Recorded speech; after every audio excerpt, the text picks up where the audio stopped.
नमस्कार, मी Shruti Rahul. News top 9 या बुलेटिनमध्ये आपलं स्वागत करते. सुरुवातीला महत्त्वाची घडामोड. रामटेक बंगल्यात जे राहिले ते मुख्यमंत्री झाले असं वक्तव्य दीपक केसरकर यांनी केलंय. मी मंत्रिपदापेक्षाही मोठ्या पदावर जाईन, लिहून ठेवा, असं रामटेक बंगल्याबाबत बोलताना दीपक केसरकर यांनी प्रतिक्रिया दिली आहे.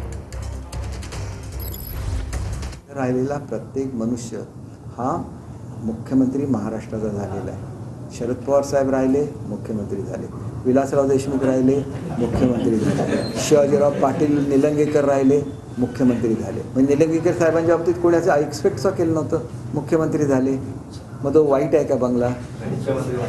एक गोष्ट अशी आहे की मंत्रिपदावरून गेल्यानंतर मला रावल साहेब सुद्धा भेटले होते. ते म्हणाले माझं गेलं, तुमचंही गेलं. परंतु मी तुम्हाला एक गोष्ट सांगतो, आज लिहून ठेवा आणि आज तुमचं रेकॉर्डिंग चालू आहे. मंत्रिपदापेक्षा मोठ्या पदावर मी जाईन, एवढी त्या बंगल्यामध्ये पवित्रता आहे.